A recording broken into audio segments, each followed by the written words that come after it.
दृश्येषु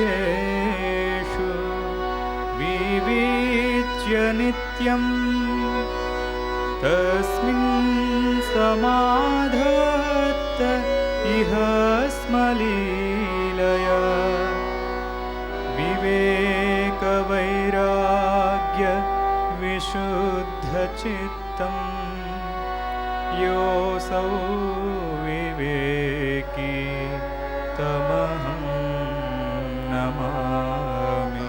Good morning, ladies and gentlemen. We welcome you to the morning session of the SIP lecture series.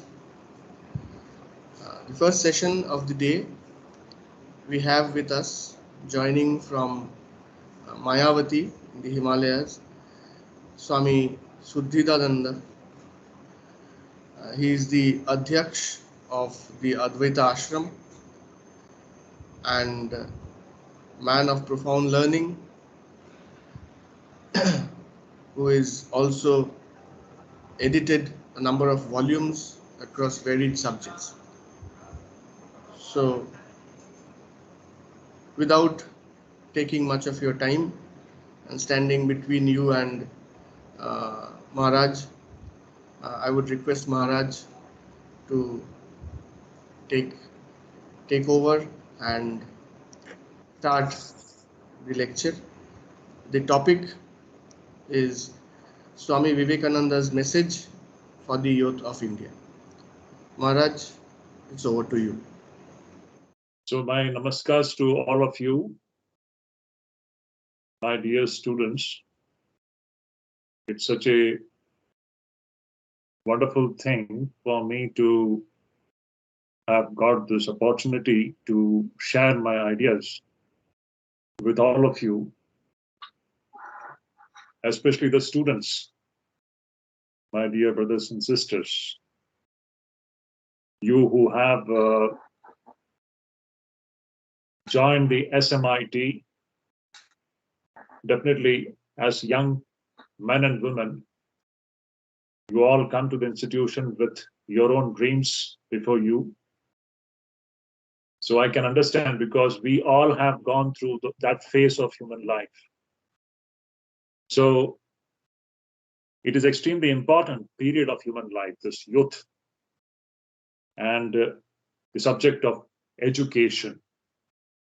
So I thought that I'll try to share some views and ideas of Swami Vivekananda, especially related to the youth and what he expected from the young men and women of our country. See, I'm not going to give a lecture as such. Let me make this point very clear. My intention is to just keep before you certain ideas, share my ideas, and I'll try to see to it that it becomes truly beneficial to you to gain a larger view of life. Often it so happens that we start our life with a very limited view. And it is owing to a kind of a lack of information. We have not been informed about the vast, expansive nature of the human personality and life itself. So often when we get into the life with a very limited view of it, then we fail to make the best out of this great opportunity that we have got as human beings. So here comes Swami Vivekananda, a great teacher of the secret of the human personality. One of the greatest teachers, I would say, in the modern times, who have kept before the entire world what is the secret of this human personality. Before I get into that subject, let me tell you something about Swamiji and Swamiji's life before I come to the main point of how Swami Vivekananda has given very important points, very important inputs when it comes to youth and the development of this great force, collective youth force of the country. See, if I tell all of you that this modern India, today's India, after 75 years of India's independence, if I tell you that the main builder, the first real builder of modern India was Swami Vivekananda, most of you may be startled to hear this because we have not been told this great truth. That is another big area, where we have been given a wrong kind of information in our schools and colleges, our education system, history, especially history. We have not been told the true history of India that has been hidden from all of us, but now it's coming out. It's a great thing. So as students, I want all of you to understand and also investigate into the subject that the first real builder of this modern India was Swami Vivekananda. How? I'll just share a few incidents from Vivekananda's life to understand what was the kind of love that Swami Vivekananda had for this country, for Bharat. It is something which one has to feel from the depths of one's heart. Vivekananda, as a monk, you all know he was one of the greatest monks of our country, a monk who carried the message of India all over the world. After the passing away of his guru, Sri Ramakrishna Paramahamsa, you may be knowing that his guru was Sri Ramakrishna Paramahamsa, from whom he learned the secrets of human life. As students, you should keep one thing in mind, that education is not just studying some books and gathering information about many physical things. The central focus and theme of education should be the human being itself. We human beings are the biggest mystery in this creation. And this mystery has to be resolved. And it was Ramakrishna Paramahamsa who helped Swami Vivekananda to resolve this mystery of what this human personality is. So that is a long story. I'm not going into it. So it was through Sri Ramakrishna Paramahamsa that Swami Vivekananda came to know, and it was introduced to that infinite reality which resides in the hearts of each one of us. When we come in touch with this great reality which is throbbing in our hearts, that creates a revolution in every human being's life. It's a great discovery waiting to happen in each one of our lives. So this is what happens when you read Vivekananda's life. You are introduced to a different dimension of human personality, which has not been told about, or which has not been discussed in our schools and colleges. That is the unfortunate part of our modern education system. The greatest and the best thing of human life has not been given to us. And that best thing has been the very basis of Bharat's civilization and culture. Anyway, it was through Sri Ramakrishna Paramahamsa that Vivekananda got introduced to this dimension of the human personality. He experienced this great reality throbbing in our hearts. Afterwards, when Sri Ramakrishna Paramahamsa passed away, he went through the length and breadth of this entire country, walking from West Bengal, today's West Bengal. He went to northern India, and from northern India, he walked all the way through the western parts of this country, and he comes to the southern part of India. This I am talking about this time frame. It belongs to 1890s. In 1890, Vivekananda walked through the length and breadth of this country, and after having walked throughout the country, he comes down to Kanyakumari. You all might have heard about this place, Kanyakumari, where today there is a famous Vivekananda rock. There, on that rock, Swamiji stayed for 3 nights and 3 days. That rock is in the middle of the sea. It's a very interesting story. Swamiji swims across the ocean, that sea, and he goes and sits on that rock. And for 3 days and 3 nights, he is immersed in meditation. These are all very important subjects, my dear students. Meditation. The most important thing that we as human beings have to learn, the art of meditating. This is what actually is going to make a great difference in the quality of the human life.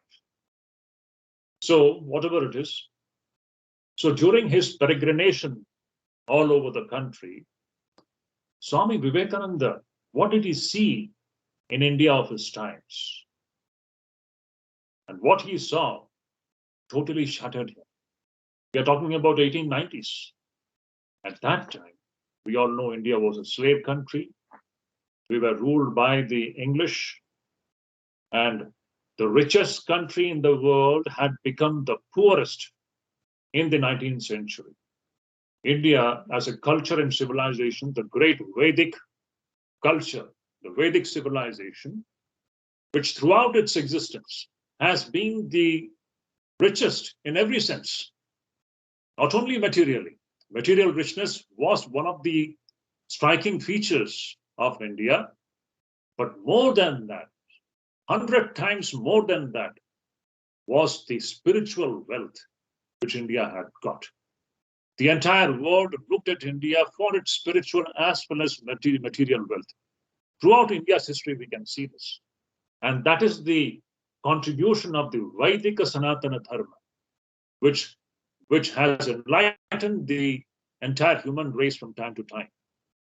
So this great country, India, during the 1890s, had come down to this pathetic state in which it had become the poorest country. Why?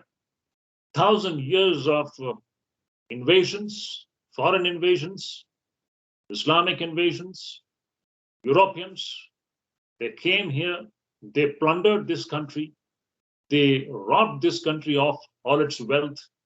Of course, we also had made many mistakes. We don't disagree with that.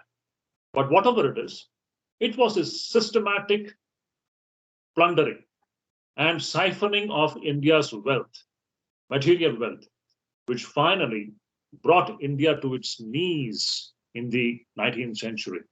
And we find India in its very pathetic state, lying completely on its back. This was the India which Vivekananda had seen in the 1890s. At that time, India's population was around 30 crores. Today, we are 130 crores. In 1890s, India's population was 30 crores. So what did Vivekananda see? 30 crores, almost 30 crore abjectly poor people living, somehow surviving in this Indian subcontinent. This was the state of India at that time. And seeing this, Vivekananda's heart was bleeding, literally bleeding. He would shed tears, seeing the condition of his own brothers and sisters of this land, of what a pathetic kind of existence they were having at that time. So, as I said, on that Kanyakumari rock, for 3 days and 3 nights, this greatest monk of all times was meditating. And you know, dear friends, my dear students, what was his object of meditation? This is something wonderful and striking, which all of us have to take note of. What was his object of meditation? Usually, when we sit down to meditate, what do we meditate upon? we try to meditate on our own divine nature, our own divine center, which is the center of infinite power and glory. That is the true object of meditation for all monks, for everybody. Monks especially, because monks, they are the people who know how to reach there. They have learned that art of touching the center of the human personality, where lies the true secret of human development. Human development to be taken to its acme, to the pinnacles. So, anyway, but what was Vivekananda meditating upon for the 3 days and 3 nights? Swamiji was not meditating upon this divine center. For 3 days and 3 nights, Vivekananda was meditating on Bharat, his motherland. 3 days and 3 nights, his only one object, his heartthrob was India, India, and India alone. He was looking through his inner eyes that this greatest land, this greatest culture and civilization of all times, has come down to this pitiable state of abject poverty. How can India be revived? This was one and only one concern of this monk. Just imagine what should be the passion of this person. That is why this is what I wanted to keep before all of you. All of you have come to this SMIT to get educated. But education for what? That is the question. For what? For one's own self. We need to have a wider view, a more extensive view of human life, what human life is meant for. We should have a larger picture, a larger purpose. And that is what we get from Vivekananda's life, and this, especially this one incident. Vivekananda was meditating upon the past of India, and he was seeing through his inner eyes this glorious land and this glorious Bharatiya Sanskriti, this Hindu, Vaidika, Sanatana Dharma Sanskriti, which has given so much to the entire human race. My dear students, please mark it. No other race has given so much to the entire humanity, the kind of things which has been given by this Bharatiya Sanskriti, this Vaidika Sanskriti to the entire human race. You name anything, right from the empirical sciences to the greatest and the highest spiritual science, everything has emerged from this Hindu, Vaidika, Sanatana Dharma Sanskriti of this land. And today the world is thirsting for it. Unfortunately, we Indians ourselves have no clue and no idea about the importance about what we have with us. That is the kind of a destructive education system that we have been following in this country since independence. It's time that we change it. And it is actually you people, you have to stand up and bring out the glory of this country. And that can be done by the participation of the youth force of this country. Anyhow, what I wanted to say is that this is how Vivekananda was thinking about India's glory, and he was seeing the abject condition, the poverty in which India was during his times. And not only this, he was also looking into the future of the India. He was not a pessimist. No spiritual man can ever be pessimistic. This is another point, please note it down. As young students, often nowadays, I find everywhere students, young boys and girls, becoming pessimist, becoming depressed by small failures of life, becoming stressed out. Why? Because we don't have that knowledge of what is residing in our own hearts. That is what makes us depressed and worn out. No, we cannot burn out like that, because there is something infinite within each one of us. So Vivekananda was not a pessimist, and he cannot be. He was looking into the future of this country, and he was seeing through his vision that in future, India is again going to be so glorious. Its attainments are going to be so glorious that all the past attainments will pale into insignificance. These are Vivekananda's own words. Through his inner eyes, he was visualizing that what India is going to be. Remember, I'm talking about 1890s, almost 120 years back. At that time, this monk was seeing with his inner eyes that this India is going to rise. In his own poetic words, I'm just quoting him. Please note his quotes. Such burning words, burning with his love for his country, the passion, what he can do for this country, that was the one fire which engulfed his heart. Swami Vivekananda very beautifully says, just look at the poetry of his statement. So beautiful. Swamiji says, the longest night seems to be passing away. The sorest trouble seems to be coming to an end at last. The seeming corpse appears to be awakening. India, this motherland of ours, is awakening from a deep, long sleep. Never again is she going to sleep anymore. None can resist her anymore, for this infinite giant is rising to her feet. In quotes, these are Vivekananda's words, burning words coming out of his heart and lips. He had predicted this kind of a glory for India, that longest dark night is coming to an end. And India will become so glorious that all the past attainments and achievements will pale into insignificance. This was Swamiji's glorious vision of what India is going to be in future. Just imagine. Now, he was a very practical person. Just having a vision is not sufficient. How are we going to actualize this vision? How are we going to practically put this on ground? Mere imagining won't work. Of course, Swami Vivekananda's vision is not an imagination. That is the quality of a spiritual vision. It's an immediate vision of what is going to come in future. Some people can see that.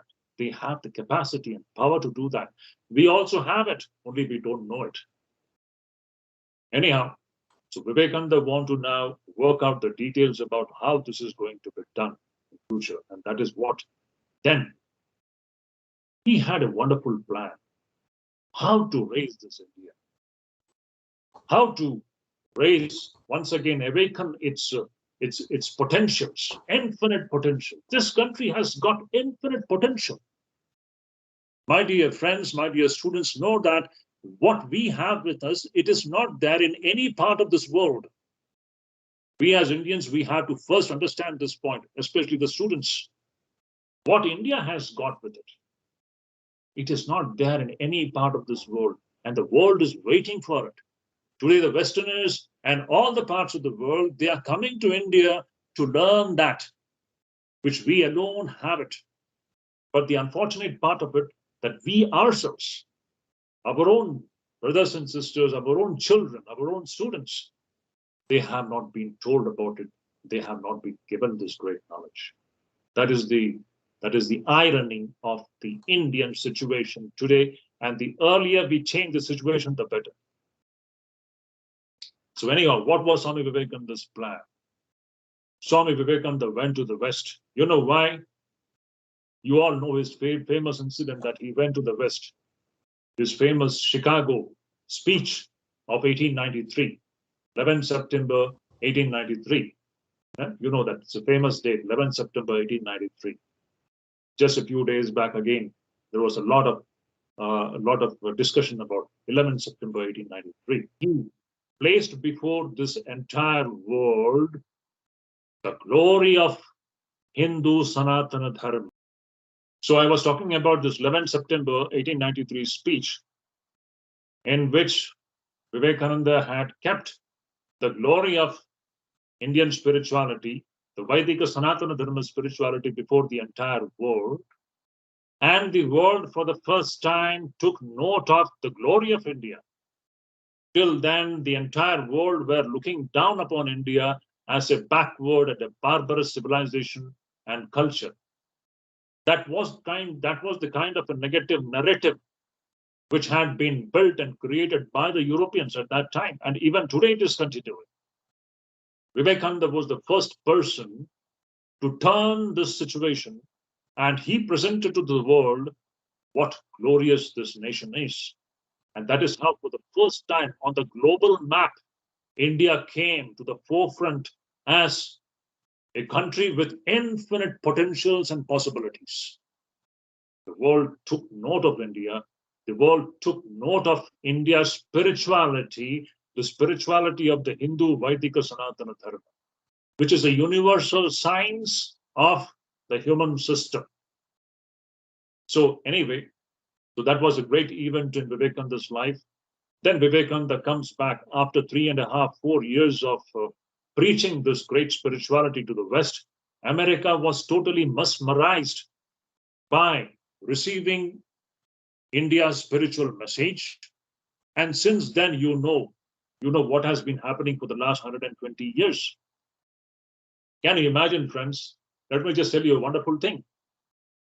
During the 19th century, the entire West was making fun of Hinduism and the Hindu way of life, or the Indian way of life, India's spirituality. All these things were dubbed to be superstitions.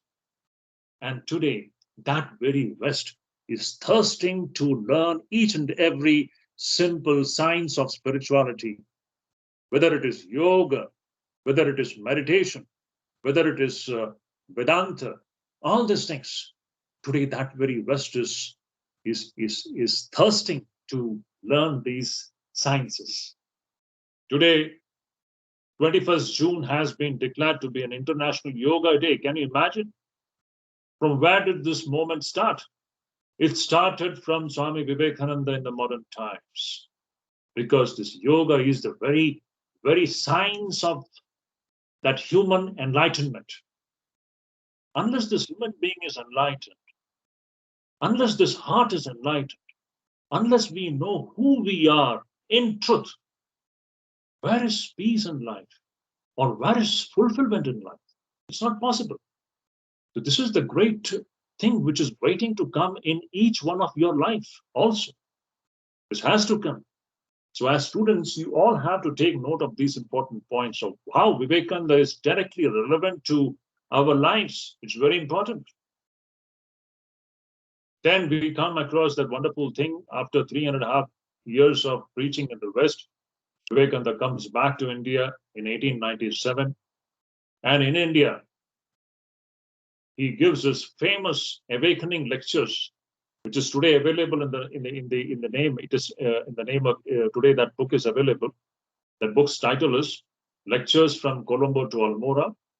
It's a wonderful collection of Swami Vivekananda's lectures, the fiery lectures which awakened the sleeping India of that time. That's why I say India, that Vivekananda was the first builder of the modern India. Today, what we see in India, the way the India is moving ahead on the global platform, the starting point was Vivekananda. He first awoke the sleeping India through his fiery message. So that wonderful collection of lectures is found in this beautiful book called Lectures from Colombo to Almora. I once again say it is the name of the book is Lectures from Colombo to Almora, and I earnestly appeal all of you, my dear students, please read this book. You will enjoy it, and you will be, if at all your heart is awakened even a little bit, and even if you have a little bit of love for this country, your love will be multiplied 1,000 times if you read this book. It is wonderful. Nothing can be compared with this beautiful collection of lectures called Lectures from Colombo to Almora. So I earnestly appeal to all of you. Please note down the name of this book, Lectures from Colombo to Almora. This book is available online. You can get it, and please go through it thoroughly to understand what India stands for. Where lies the India's true strength? Where are the roots of Indian civilization and culture? And what are the possibilities lying ahead of this great country, India? And what is the role of youth in this great venture by which we can take India to its own true place of glory and grandeur? So I request all of you to please read this wonderful book. So in this way, in 1897, we find Vivekananda giving his clarion call to the entire country to arise. You all know his famous statement. What was his clarion call? Arise, awake, and stop not till the goal is reached. Everybody knows this, especially this is very famous, very often quoted Swami Vivekananda's saying, in which he says, arise, awake, and stop not till the goal is reached. Now, what is this awakening that he is talking about? India was sleeping at that time. In fact, a major portion of India is sleeping even now. We are only partially awake. If complete awakening comes, we will be on the top of the world. And there are forces in this country which doesn't want India to awake.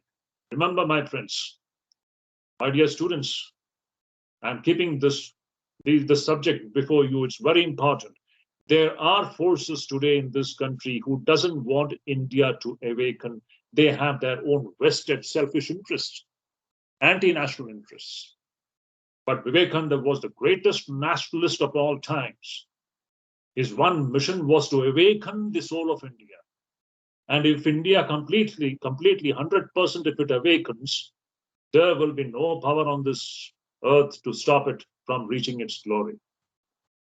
So that is why it's extremely important for all of you to read Swami Vivekananda's works, to understand the true glory of this country and what lies ahead of all of us. So through his wonderful lectures, he had awakened India at that time in 1897. And then, of course, he started this Ramakrishna Mission, this great institution where all young men are actually encouraged to lead a more wider and extensive life. This Ramakrishna Mission, which he started, is an institution which is dedicated for the sake of spreading the spiritual message of India, spreading the spiritual message of Hindu, Vaidika, Sanatana Dharma all over the world, and also for working for the well-being of everybody. Swami Vivekananda had given a beautiful message, Atmano Mokshartham Jagat Hitaya Cha, in Sanskrit. It means this institution is existing for the sake of helping every person to attain one's own spiritual enlightenment, as well as working for the good of humanity. What a wonderful ideal has been kept before the human society by Swami Vivekananda. This is the ideal of Indian rishis. This was the ideal on the basis of which India had become so glorious. We need both these things, we should remember. Without spiritual enlightenment, we as individuals, we are nothing. You may study in SMIT, you may gain the knowledge of all the so-called technological things at the physical plane, but as long as you don't have spiritual enlightenment, as long as you don't know who you are nothing, my dear friends, you are nothing. You will never know the infinite power, the infinite potential that is residing in your hearts. So that is why the ideal before us is to adopt that kind of a life where you yourself become spiritually enlightened, and then you dedicate your life for the good of the country, for the good of the humanity. That is how this human life becomes wonderful. All those things which we use the terms like power, glory, goodness, success, everything will come when you have the combination of these two things. Striving for one's own spiritual enlightenment, as well as dedicating one's life for the good of everybody. That is the goal of education. Anyhow, this is how Vivekananda started this Ramakrishna Mission, and he welcomed all the youth of the country, those who want to dedicate their lives for this purpose, for getting spiritually enlightened, and to dedicate one's life for the good of the humanity. That person is welcomed to this institution and be a part of it. So in this way, Vivekananda wanted our youth to have this ideal before them and thus slowly work for the betterment of India, for our own brothers and sisters. So he has a wonderful plan. And in this, if you just look into the last 120 years history, especially the history of the independent India, the 75 years from 1947 onwards, as I said, the richest country in the world had become the poorest in the 19th century. And we became free in 1947. But even now, we have crores and crores of people living in poverty in India, even today, living beneath the poverty line. Definitely, we are doing wonderful. We have done much better, but we can do even better. One of the reasons why we haven't been able to completely remove this problem of poverty is because of one great cancer, which our Indian society had been gripped for the last few centuries. And this is the cancer of corruption. Remember, my dear students, as long as we have corruption in society, this problem, not only this problem, none of these problems can be 100% solved. What makes us corrupt? Corrupt. We do all sorts of things only for one's own selfish interest. For my own gain, I don't bother about what is going to happen to the country. I don't bother what is going to happen to the society. Just for my own selfish gains, I loot the country's wealth. I cheat people, and I speak lie, and I do all kinds of things, all meant for only one's own financial gain, one's own family's financial gain. And this attitude, this disease has been actually eating into the very vitals of this nation for the last 75 years. And that is why we haven't been able to solve this problem of poverty. Whatever finances the government sets aside for the sake of removing the poverty, the different 5-year plans, so many 5-year plans we have been having since 1947. What has happened? If 100 rupees is allotted for the sake of the poor, only perhaps just 1 or 2 rupees reaches the poor man's pocket. 98 rupees is just gone on the way. This has been happening for the last 75 years. Why? Corruption. Why? Because lack of character. Here, Swami Vivekananda had given a great, very important message for all of us. Remember, he had said, what is the solution to this problem? The solution to this problem is only one. And that solution is education, education, and education. Now, you may be thinking, what is so special about it? No, it's very special. First of all, we have a wrong idea about education itself. That is the problem. What is this kind of education that Vivekananda has been visualizing? That was the education which existed in India for ages together.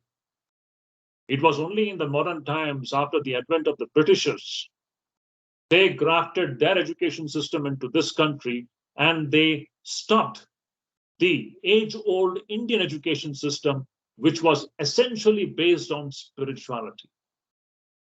Because that was completely wiped off. And they grafted a new education system, which is unfortunately even now continuing. It is literally depriving our boys and girls from the greatest treasure that we have. This is the sorry state of affairs. And that is why our education is not, truly speaking, giving the kind of results it should have been giving. Now, as I said, what is this education? I want all of you to listen to this point very carefully.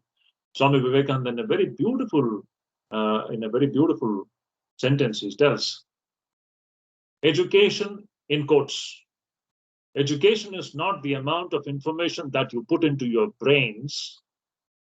I repeat, education is not the amount of information that you put into your brains, which runs right there, undigested throughout your lives. This is exactly the kind of education we have today. Just information, information, information, we are just turning our brains into hard disks to store information. This is not education at all. Education is not the amount of information that you put into your brains, undigested. It is just lying there and it runs right there. The human mind is full of information, all conflicting, never digested, and it is all running right there. And this is the kind of confused human beings which we have in society today. So what Swami Vivekananda says, we want life building, character making, man making assimilation of ideas. Please underline this beautiful sentence. Swami Vivekananda says, what is education? Education is not just gathering of information. Education is assimilation of ideas. And what kind of ideas? Man making, character building, life building ideas. Then he goes ahead to say that even if you have assimilated 5 ideas in your life, just 5 ideas, assimilation of ideas. Again, I repeat, assimilation means those ideas have become the very being of your personality. Your personality means those 5 ideas. You have become the very living form of those 5 ideas. This is the meaning of assimilation of 5 ideas. Any 5 ideas you take, you assimilate it, you become that. And then you see what happens. So he says education is not the amount of information that you put into your brains and which runs right there, undigested throughout your life.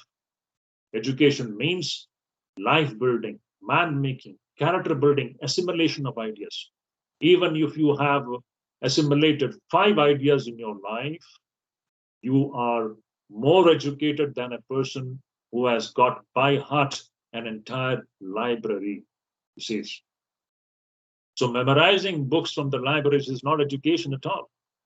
Education means assimilating a few ideas. These ideas, now what these ideas can be, that is another question. These ideas, some very vital ideas, which can build the human personality, which can make the human personality independent, strong, not wavering, unstable, weak, where there is no fear, making the human being fearless, independent. That kind of assimilation of ideas, which brings out the infinite potential hidden within each one of us. Remember, now we are slowly going into the core of Swami Vivekananda's message, which is the message of the Vaidika Sanatana Dharma spirituality. So, this is what Swami Vivekananda meant by education, assimilation of ideas.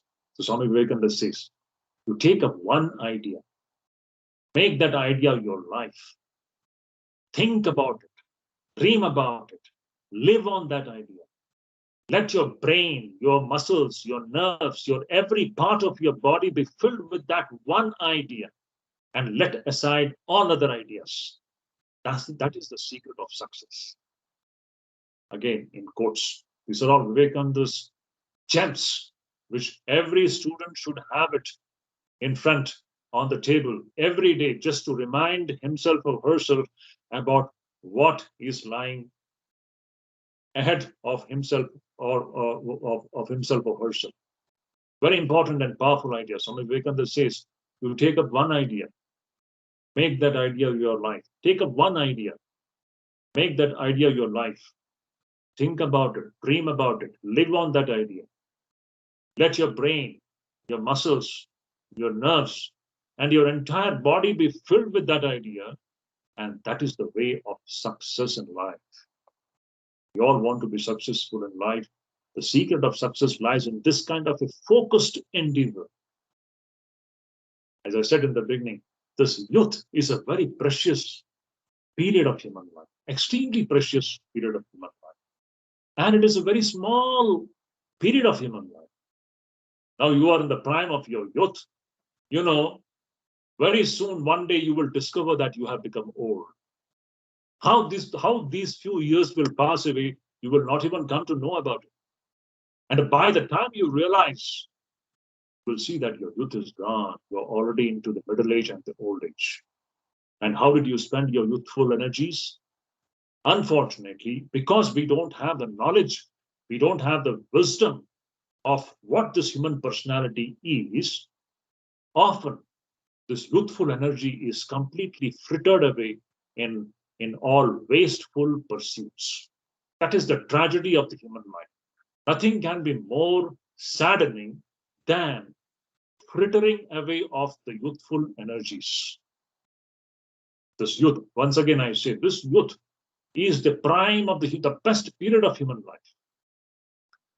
If we don't have the wisdom about what this human personality is, the result will be that we will be wasting away this priceless energy in all wasteful pursuits, which will prove to be counterproductive and which will end up in a kind of a despondency and misery in life.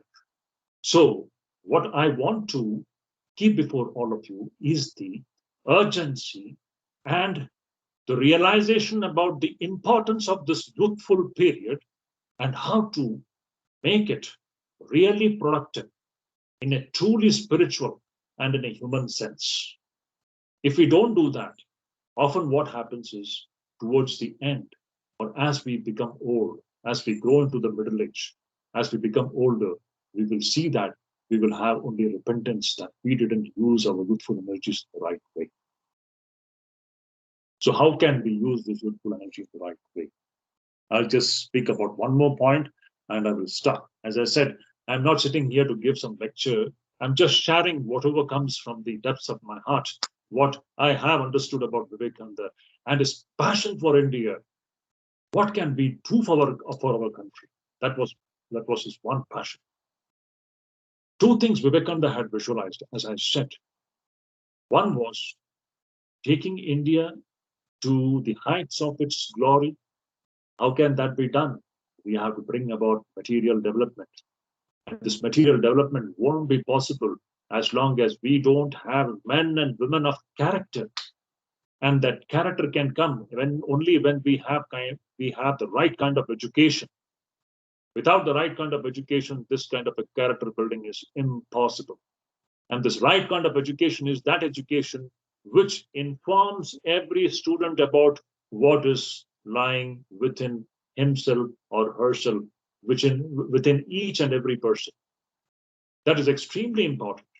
It is that knowledge, that self-knowledge, the knowledge about the glory of one's own self, that is what actually brings out the best. That is what Vivekananda very beautifully says. Teach everyone, teach every person his or her own true nature and see what happens. He says, teach each and every one his or her true nature. What will be the result? When this sleeping soul, this true nature, when it is awakened, power will come, glory will come, goodness will come. Everything that is excellent will come when the sleeping soul is roused to self-conscious activity. Presently, our soul is sleeping. We don't even know about it. So there is a need to initiate an inquiry about what is inside each one of us, how to experience that, how to unleash the energies which is hidden inside each one of us, and from that will come men and women of great character and personality. Men and women who will be ready to sacrifice everything for the sake of others. So in this way, we can see that we can be leading two kinds of life. Dear students, see, today you have come to this institution and very soon you will be passing out from here. What is the purpose of human life? If I just pose this question before you, what answers do you have? Just getting some degree and getting out of this institution, getting a job here and there? Yes, that's important. That's needed for survival. That's needed for one's own maintenance and one's maintenance of one's family. That's all very fine. But do not make that itself to be the goal of human life. That will be a total mishandling and misunderstanding about the real purpose of human life. Human life and its main purpose and its view is limitless. We have to have that larger view of what this human life is meant for. And when you have that before you, you will then begin to open up, and the inner reservoir of spiritual energy will begin to manifest more and more, and you will see for yourself what a great thing this human body is. So that is what actually you get when you begin to read Vivekananda's works. So, as I said, we can lead two kinds of lives. Please note this point. One is a life which is very selfish life. I am only bothered about my own self. I damn care about what happens to the society, what happens to this country. I'm only bothered about my enjoyments, my pleasure, my money, my this, my that. That's all. This is one kind of very petty and selfish life which we can lead. As long as we have men and women who are dedicated to this kind of a philosophy, that is the real tragedy of, that will be the real tragedy of this country. Another life is a life where we are dedicated to the welfare of the others. It is something wonderful. So we have these two kinds of life. One is a life which is dedicated to one's own self. Other is a life which is dedicated to the welfare of the society, the welfare of the nation, the welfare of the entire human race. The journey from a self-centered life to a nation-centered life. Again, I repeat, the journey from a self-centered life to a nation-centered life is the journey of human development. It is the journey of character building. It is the journey of personality development. More and more you think about, what can I do for my countrymen? Just look around yourself, you will find millions of our own brothers and sisters languishing in poverty even today. If your degree doesn't come to their use, if the skills which you are going to acquire in this institution, if it is not going to come to their use in some way or the other, it will be really a sad thing. The degree that you are going to acquire in this institution is not only meant for your own personal pleasure and aggrandizement. In and through the skill which you are going to acquire in this institution, you have to use it for larger purpose, the purpose of the well-being and the welfare of your own brothers and sisters who do not have the advantage of studying in this great institution. You have the resources, so you are here. There are many poor boys and girls who can't afford to come and study in this institution. So there is a great duty, responsibility on our shoulders to see to it that the benefits which I am having, how can I make this possible in the lives of millions of my brothers and sisters who do not have it? This is the direction in which you young boys and girls have to think. Not only one's own selfish life, but the lives of millions of our own brothers and sisters. And one more point, which I want to say is that, remember, there are any number of forces who want to break this country, but it's a joke. They may be trying to do this in so many ways, but India is eternal. Swami Vivekananda used to term, Amar Bharat, Amar Bharat. This is Amar Bharat. This is immortal India. No matter all these so-called breaking India forces who are trying to break India in so many ways, no matter what they do, but this country has got a living soul which is all powerful, and nobody can stop the soul from manifesting its real powers, and it is going to happen. So the more and more we work in the direction of keeping India united, as young men and women, students, I want to tell you that our line of thinking, our mode of thinking and action should be such that we always work to strengthen India, maintain its unity, maintain its integrity. And this will happen only when all of you know that what are the roots of India, the true roots of India. Unless you understand the true roots of India, you will not understand where lies the unity of India, where lies the integrity of this country. And that information you will get from Vivekananda and Vivekananda alone.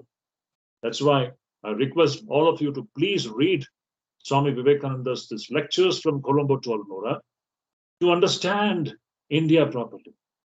And then dedicate your lives. Think now itself, from now onwards, whatever, study with all your one-pointed attention, acquire all the skills, but have a larger picture before you, that what can you do for this country? How can I work for my brothers and sisters who are poor? How can I raise their standard of living? This should be the one passion, which was the passion which we find in Vivekananda's personality, so blazingly present. So one single sentence, and I stop my talk. Swami Vivekananda, he says, beautiful. Again, I said, see this youth, you're all in the prime of your youth. And this youth is a very small span of human life, the smallest span of human life. And the energies which you have with you, where are you going to invest it? You can invest it in two places. Either you invest all the energies for one's own selfish interest, that will be a very petty and small life. And its outcome is going to be definitely 100%. It will end up only in despondency and misery and suffering. The other possibility is you invest this energy for the good of the society, for the good of the nation, and see what happens. There will be twofold benefit. You will be unleashing your own infinite power, and you will see what a glorious personality you transform yourselves into. Secondly, by that kind of a life which is dedicated for the welfare of the nation, you will be helping this country to rise. This is the twofold great possibilities that is waiting for us when we dedicate our energies for this kind of a nation-centered life and activity. So friends, Swamiji says in one place, this life is short and the vanities of this world are transient. They alone live who live for others. Rest are more dead than alive. I repeat once again in quotes. This life is short. This life is short. It's very short. Life itself is short, and youth is shorter, shortest. This youthful period is the shortest period of human life. It is not going to be there for all times. Already old age is standing just behind each one of you. So this life is short, and the vanities of this world are transient. All these attractive things which you are seeing around you, these are all transient. It is only for a few moments. It will all vanish just like that. They alone live who live for others. The rest are more dead than alive. Thank you, friends, for giving me an opportunity to share my ideas about Swami Vivekananda. I pray to the Almighty, the divinity, that may that divinity be awakened in each one of you. May that infinite power and strength be manifested in each one of you, and may your lives be dedicated for the welfare of this nation. That is my one prayer and my best wishes to all of you. Thank you so much. Thank you so much, Swamiji, for your enlightening talk on the message of Swami Vivekananda. It was a very thoughtful talk, and we enjoyed listening to your talk. Now I'd like to request our students to put questions on the chat. Taking your permission, Swamiji, we are having some questions in our chat. So shall we take the questions, Swamiji? Yes, please go. So the first question is from Somyadip Chaudhary. Sir, do you think if our education system's problem is solved, then India's brain drain problem and all other problems will be solved easily? If yes, then can you give some suggestions for our education system? Yeah, it's a very good question. See, it will not be possible for me to go into the details of the education system. When we talk about education system, it comprises or it is comprised of many components. So without going into the details of that, what I want to say, I'll just keep before all of you the principle of what education should be like. And that is based upon the education system which India had for ages together. So that is why I said it is because we have been kept ignorant about a wonderful system which existed in India for a long time. We have been kept ignorant about it intentionally, so that we get cut off from a great system and way of life, which was the very soul of this country. Anyhow, that is a different thing. So, what was that wonderful education system which Vivekananda also had talked about?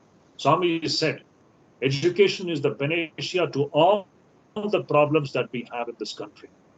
And what is that education system? That education system should be based upon the spiritual knowledge, which is the real soul of Indian civilization and culture. It may sound to be very new for most of you, I understand.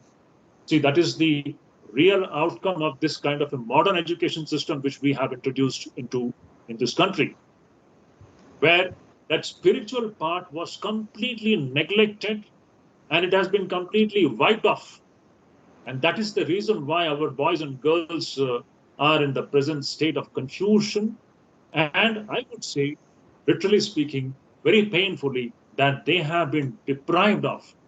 If you understand that you have been deprived of something very great, how would you feel about it?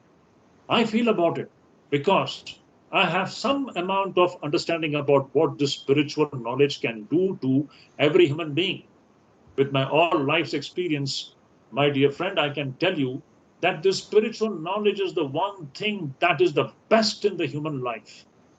No money, no pleasure, no position, none of the worldly accomplishments can give you what this spiritual knowledge can make possible in a human being's life. So, unless we bring that spirituality into our education system is going to be deficient, incomplete.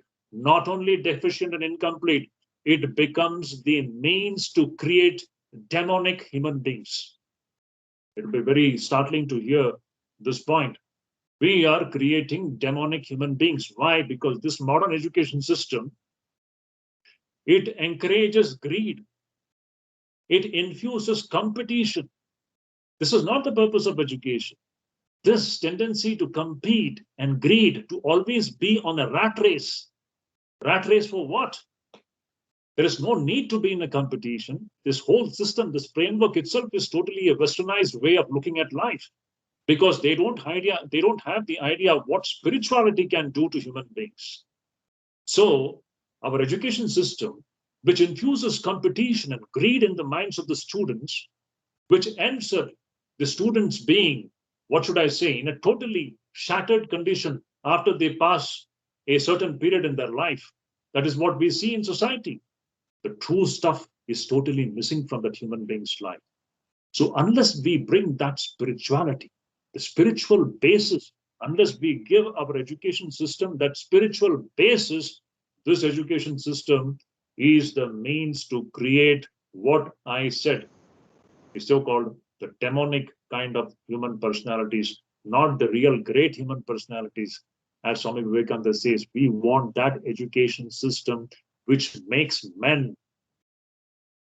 Where is that man making education? If we have real men, just imagine, you were talking about problems. Yes, that is the one solution to all the problems we have.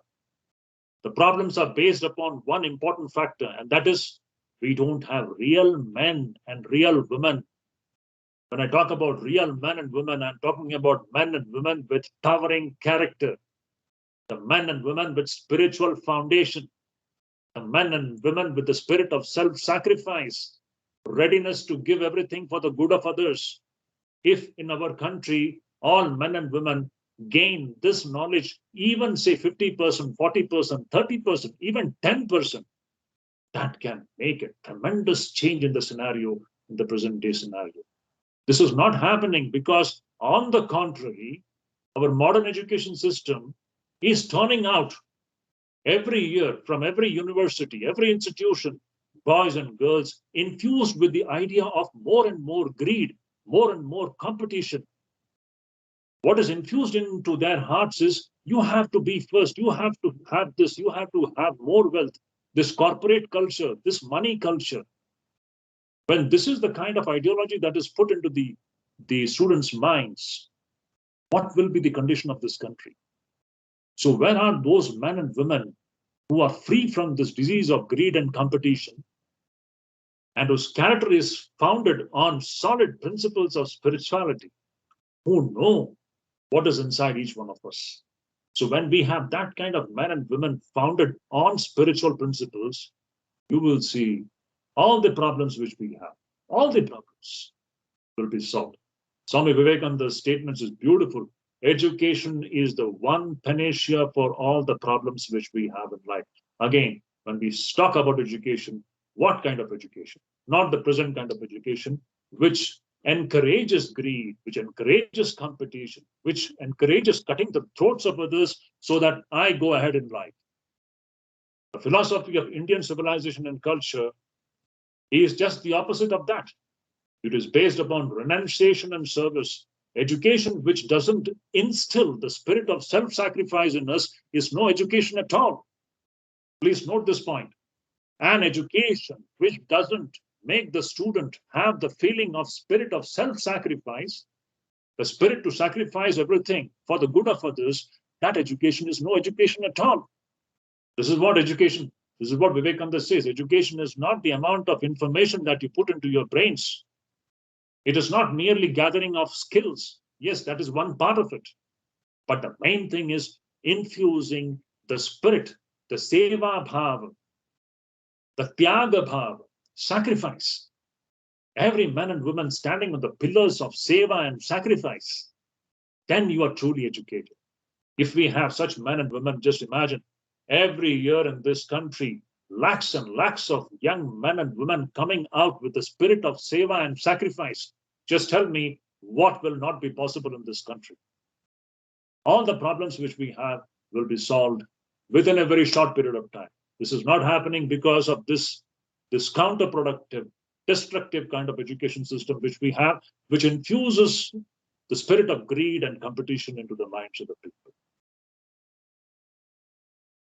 Next question. Thank you, Swamiji. Swamiji, next question is from Aditya Singh. He would like to directly ask question to you. So I'm allowing mic to Aditya Singh. Yes. Aditya Singh, you may go ahead and please ask your question to Swamiji. Just turn on his video.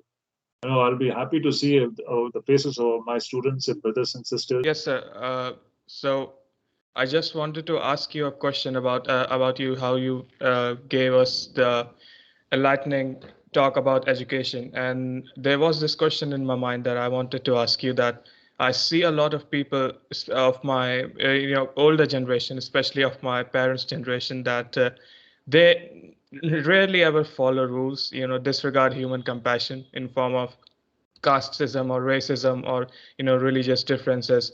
People are dividing themselves more culturally and linguistically, and it looks like they themselves don't want to unite themselves for the better future of the country. And most people nowadays are busy saving their religion and God rather than saving the country's future. So how to show them that this path is not the right one, as elders tend to become a bit egoistic when we young ones tend to suggest anything to them? Aditya, my dear friend, I congratulate you for this wonderful question. I could feel your own feeling behind this question, and I really appreciate it from the bottom of my heart. I just wish that every student, every young youngster of this country, I wish that he or she also had this kind of a feeling about how to preserve the unity of this country. See, in this case, I would like to say is that no matter who that person is, whether it is one's own parents or whoever it is, if somebody is found to be leading a life or following a philosophy which goes into the breaking of this country, or which doesn't go into bringing about the integrity and unity of this country, we have to just disregard that person, no matter who that person is. No matter who that person is. Now, your question is how to make them understand. See, Aditya, one thing we should remember in life, it's a very important principle. You see, these are the things, when you begin to get introduced to spiritual subjects, you will learn so many things about the human nature. See, Aditya, I cannot change you. You won't be able to change others. But I can change my own self. You can change your own self. So this change, the process of change has to start from one's own self. You change, you stick to your guns, you stick to your principles. You know the principle now, what we have been discussing for the last 1 hour. And if you stick to this principle of living up to the glory of this country and the readiness to do anything, even to lay one's own life for preserving the unity of this country, that readiness, if that principle is kept in front of you, you yourself will become a model in that respect. And seeing you, many others will begin to follow it. So the way to change others is not trying to change others, but one's own living that idea which you are holding on to. This is what I said, Vivekananda. See, this is what is true education. You are already displaying the signs of a truly educated person. Education is not the degree which you have with you. It is not the amount of information that you have. Even Google has got all the information in its hard disk. But that is not education. Swami Vivekananda says you take up one idea, make that idea your life, live upon that idea. Let that idea be filled in your brain, your muscles, your nerves, and every part of your body. You become that idea. Now, this idea, suppose what you have asked about, living for the unity of this country, integrity of this country, this civilization, this culture, and to do everything possible to keep it maintained. This idea, if this one idea you really assimilate, you become that idea. You are a truly educated person. And such personality, you will begin to radiate a different kind of energy. Yes, like try to understand, human being is not just the flesh and blood which we see through our eyes. I am a packet of energy. You are a packet of energy. Every boy, every girl is a packet of energy. Now, what is the kind of energy which we radiate? It depends upon the kinds of ideas which we have in our minds. You can radiate negative and destructive energy. We have all kinds of terrorist activities going on. They radiate negative and destructive energy. But you can be a center of positive energy which is living to unify the humanity and not to break it. An energy which lives to unify the country and not to break it. You become that. You are an educated person. So the answer to your question is, do not try to change others. You have to live what you believe in, and your belief in working towards the maintenance of the unity of this country is a wonderful idea. My dear friend, stick to it and be that. That is the way. Thank you so much, sir. I really appreciated your words.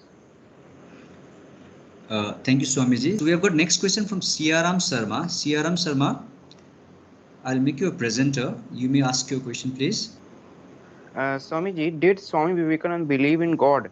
Because what I have heard that after many days, means when he met to Ramakrishna, he believed in God. So and also means he also chanted Kali Mata also, I guess. Means what he learned in the last moment of his life, Swami Vivekananda. What's your name, my dear friend? Sriram Sharma. Sriram, thank you for raising this question. There are certain things which I need to clarify. In your question itself, there are certain defects. Defects in the sense, you said that Swami Vivekananda didn't believe in God. This is one idea which needs correction. Secondly, what is the concept of God that you have in your mind? This is a second point which needs to be corrected to get at the clear picture about what you are trying to ask. I hope if I have understood your question properly, I think that you want to really know what was Vivekananda's idea about God. Am I right? Yes, sir, and also that it means before 14 he used to believe in gods, but after 14 he started that this is all false. But when he met to Ramakrishna, then he believed that there is nothing true except God. Just he said Wonderful, that everything is ignorance and only God is truth in the last moment of his life. fantastic, very right, very right. See, when Vivekananda, today we are talking about Vivekananda. Is before he became Swami Vivekananda, before he took up this new name. In sannyasis, when we become sannyasi, see, we take up a new name. Now, my name is Swami Shuddhidananda. But before that, when I was a student like you, I had my college days names. That is a different thing. So, Swami Vivekananda's pre-monastic name was Narendranath Datta. You all know that is a famous name, Narendranath Datta. So, as a young college student, there was a period in Vivekananda's life when he had become an agnostic. You know what is the meaning of agnostic? Agnostic or agnosticism means that a philosophy which believes that the ultimate reality cannot be known. Whether God exists or not, nobody can know it. Agnost means gnos means knowledge. Agnost means no knowledge. We cannot have the knowledge of the ultimate reality. So there was a time when Narendranath Datta, as a student, just like you all, when he was in the college, he was going through this phase when he had almost become a skeptic and an agnostic. It was at this time that he, at that time in Calcutta, we are talking about 1880s, 1880s, when Vivekananda was just a college going student at that time. At that time, Narendranath Datta, he was seeking answer to this question that whether God really exists or not, or whether this concept called God, we all talk about God, God. Who has seen God? Whether God can be seen, whether God can be experienced. So these are the thoughts which started tormenting Narendranath's heart. And he was going through a period of utter confusion and a dilemma. And see, he was not a person to be satisfied with the surface so-called education. As I said, again, you see, we are again and again, we have to come back to this issue of what is the true education? Is it just college going as education? Or is it as a human being that we have to unravel the mystery of existence itself? What is the ultimate reality? What is behind this creation? Who created it? Who created us? Is there a creator? And if that creator is, then can we experience it? These are the questions which actually should come in the minds of every thinking youngster. That's why I'm saying this is the proper use of youth as a period. This youthfulness, this energy has to be invested in the investigation of this great thing. Who created me? Who created you? So this was the kind of questions which were actually troubling Narendranath at that time. And he had turned agnostic. And at that time, he went to the so-called educated people of Calcutta and he was knocking their doors. And to each one of them, he was asking, Sir, have you seen God? Does God really exist? This was the question which he was posing to the then educated class of people of Calcutta. Nowhere could he find the right answer. So-called, because the educated people, they were all educated only in this way. They only knew some information, but nobody had the experience of God, experience of divinity. So nobody could give this answer. Finally, just now see, we are coming to this very interesting subject of education. He comes to the door of the most illiterate person of the modern human history. Illiterate in the modern sense, in the academic sense. Sri Ramakrishna, who was, in our modern parlance, if you look at Ramakrishna from the academic parlance, he is the most illiterate person. But if you look at it from the spiritual parlance, He is the only educated man that existed at that time. If you really go by the true definition of education, that is an educated man's personality. He is an educated man. Why I'm calling Ramakrishna as a truly educated man? That education is not an education which doesn't make us experience our own divine nature. Please underline this point. That education is no education which does not make us experience our own divine nature. This is what Vivekananda says. Education is not the amount of information that is put into this brain. The true education is education which brings us face to face with the divinity residing in our hearts. So when Narendranath comes to Sri Ramakrishna and poses the same question, Sir, have you seen God? And immediately, that very moment, came the reply from this so-called illiterate person, so-called. Sri Ramakrishna said, yes, I have seen God. And if you follow my instruction, you will also be able to experience God. See, if you follow my instruction, this is the true education. That instruction which brings you face to face with your own true nature. Without this, what is this human being? And what is the purpose of human life? I pose this question to all of you, my dear friends. It's a very important question. You are in the prime of your youth. You should at least have some idea of what lies hidden within each one of us. Without having any idea of that, you will be frittering away your priceless and invaluable energies in the wrong direction. So beware, it's a caution. So Sri Ramakrishna says, if you follow my instruction and if you do what I am saying, you also will be able to experience that divinity. That is how, from then onwards, the whole story, many of you may be knowing, Naren started getting instructions from Sri Ramakrishna, and by following the instructions of Sri Ramakrishna, Narendranath himself comes face to face with this divinity, which we use the term God. Again, I'm telling you, this term God doesn't actually speaking fit into our discourse. And that's a totally different issue. But what I want to say, when we talk about God, we have all kinds of imagination in our mind. We think about God in a certain form, God residing somewhere up in the heaven, God, which we go to God after death, we go to some heaven, all kinds of fantastic ideas we have in our mind. Remember, the Vaidika Hindu Sanatana Dharma, which is the mother of spirituality. Today, the world is thirsting for this knowledge. This real understanding of God. What is that God? That God is nothing but our own divine nature.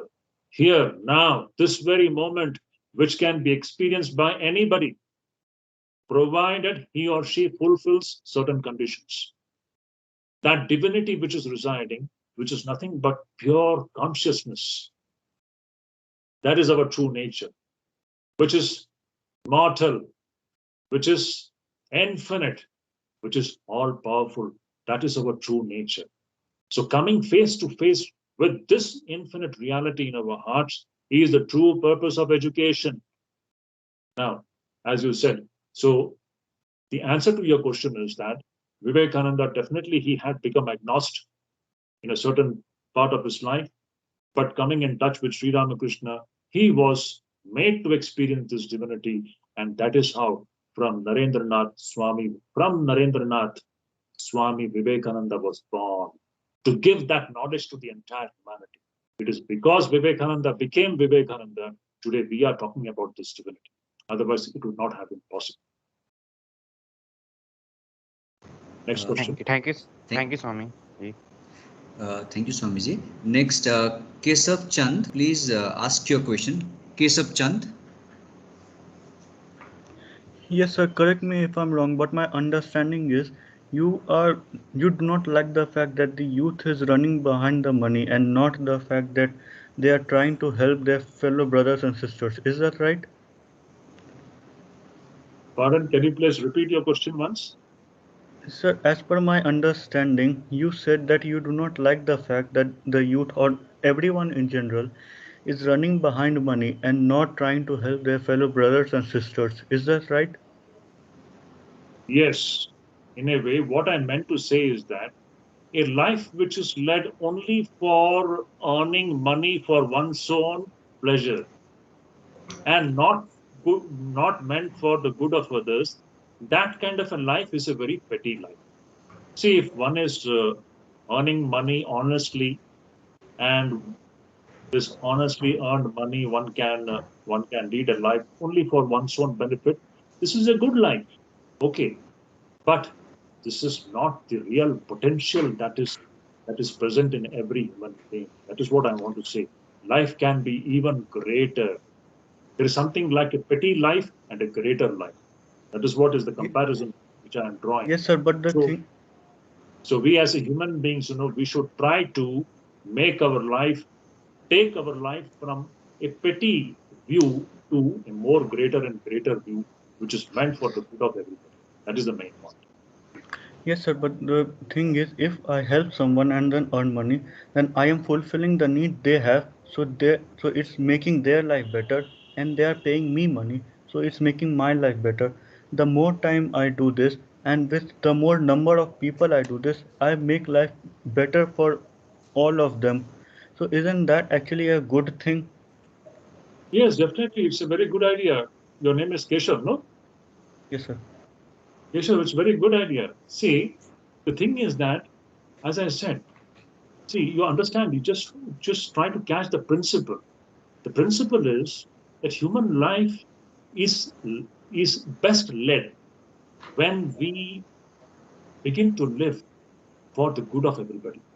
More we are selfish. Now the whole thing is, it borders between two extremes. One is utterly selfish life, and other is utterly selfless life. You take the example, somebody who is very selfish. I don't have to name anybody. You can just think about a person who is only living only for one's own pleasure. Is earning money only for one's own family, my own pleasure. I want bungalows, I want cars, I want this, I want that, and that's all. He is not bothered about what is happening to the others. And the other extreme, you have a personality like, say, Swami Vivekananda, who who cannot do anything for oneself, whose very life and existence is meant only for the good of others. So these are the two extreme pictures we have. One is a magnificent life. You see how many people are born and they die like just like insignificant creatures. Okay, so just imagine this very moment, how many creatures have been born and they are already dead within a few seconds. Who remembers them? We human beings are also just like that. We are born, and a few years we live our very petty and small life and we die away. But why are we remembering Vivekananda? Why are we remembering Shankaracharya? Why are we remembering great personalities like, say, Abdul Kalam or anybody like that? Why do we remember them? Because in their life, we can see that they have lived a greater and a more grander life, which is meant for the good of others. So I am just placing this principle before you. You can decide actually what should be the ratio of selfishness and selflessness. Eh? But the more and more you become selfless and less selfish, the more and more you are moving towards a grander and a greater life, more fulfilling life. True fulfillment comes when you become more and more unselfish. That is the principle. This is the spiritual principle. More and more you become unselfish, the more and more you will get immense peace, fulfillment, and great powers will be manifested in your personality. That is the point. Next question. Next, Swamiji, we have Ram Jain. Ram Jain, please ask your question. Good morning, sir. This was an from you. I really like the question that I have in mind since middle of this class is that what exactly is spiritual education? What exactly is? Spiritual education. Okay, okay. Already we have been discussing this subject. Already I have given a lot of hints about it. See, when we talk about spirituality, it is nothing but, you should remember, Now, what is your present understanding about yourself? Your name is Ram, no? Yes, sir. My name is Ram Jain. Yes, Ram. Ram, if I ask you, what is your understanding about yourself, Ram? You may say that my name is Ram, I am Ram Jain, I am a man. And the moment you talk about yourself or you think about yourself only in terms of your physique. You think that you are a body, you were born to one parents and your family background. This is the idea that you have about yourself. But there is much more to this, much more to this, about which now you don't have the knowledge. To get that knowledge is what actually is spirituality. You know, what is that knowledge? Truly speaking, if I am just giving you a hint, as I said, we were talking about the earlier questioner had asked about God and divinity. That divinity, which we have already discussed about it, which is our true nature, that divinity which is beyond this physical system. Presently, we understand ourselves only limited to this body and mind, but we are, as our true personality is not limited to this body and mind alone. There is something beyond that, which is infinite, which is immortal, which is beyond life and death. Can you imagine? To have the knowledge of that is the goal of spiritual education. Unless we have the knowledge of that dimension of human personality, I'm talking about a non physical dimension of the human personality. Physical dimension, we all know we are born with the understanding of a physical dimension of human personality. But there is a non physical dimension of human personality, which is presently not known. The knowledge and experience of that non physical dimension of human personality is what is actually spiritual education. When you have that education, when you have the experience of the non physical dimension of the human personality, then you will see all the best things of human life comes from the non physical dimension of human personality. Please underline this sentence. You may be thinking that the best things of the life comes from the physical dimension. There is a big no to it. Big no, big no. The best things of human life. You know what is the best thing? Peace, sense of fulfillment, full satisfaction. Can money bring peace in our life? Have you ever seen that? Money can give you good No, sir. gadgets, good living condition. It can give you a good soft bed to sleep upon, but money cannot give you sleep. Money cannot give you peace of mind. Money cannot give you true happiness. Money cannot make you truly love. The best things of human life as a human being, these are the real ingredients of the human life: love, compassion, fulfillment, peace, anandam, bliss. Money cannot give that. So the best things of human life comes from the non-physical dimension of human personality and not from the physical dimension. So this is what I mean by the spiritual education, an education which brings about this kind of a transformation in the human life. Minus this, that education is highly deficient and insufficient education system as we have in our present scenario.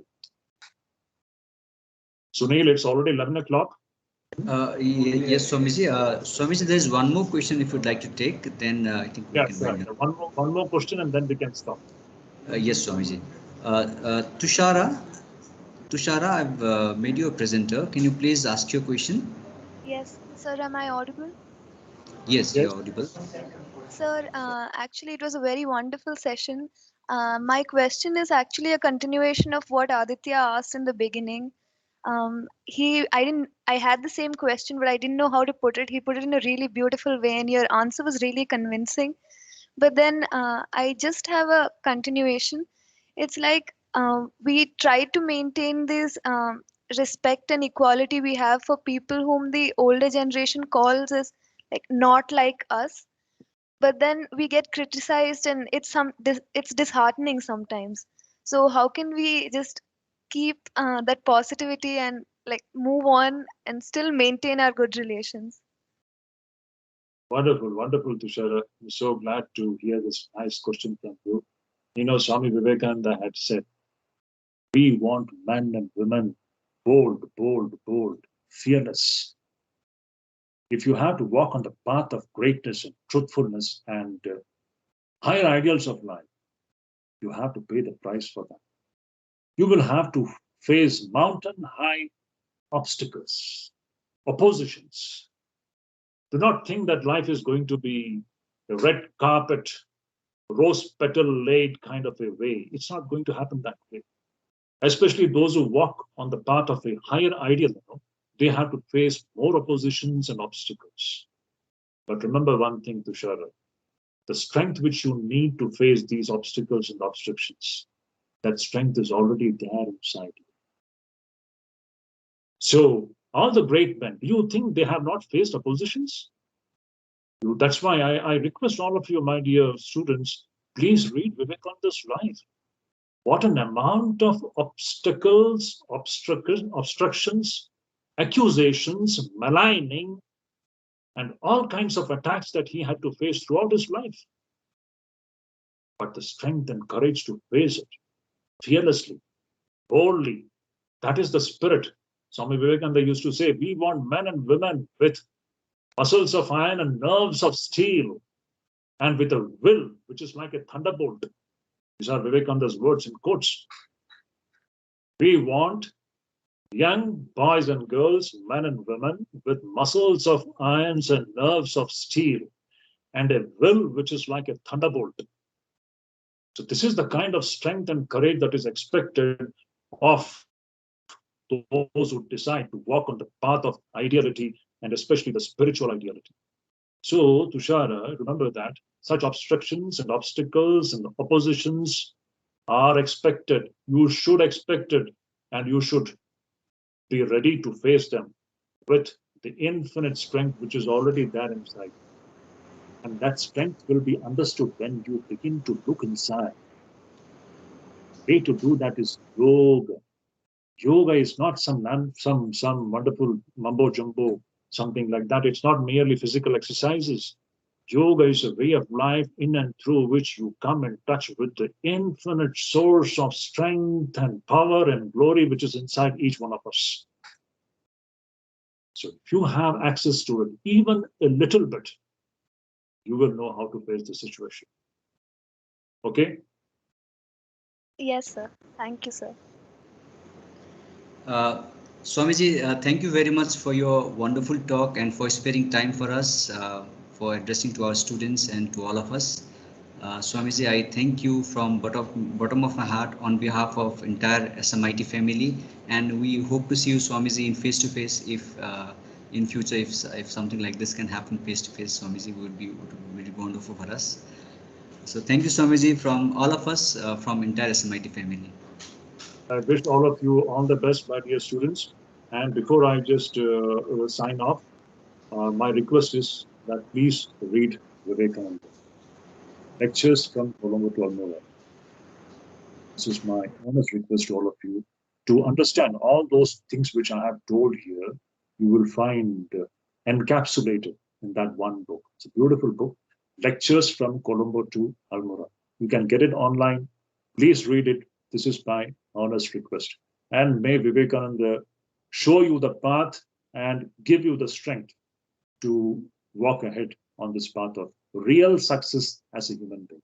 Thank you so much. Thank you so much.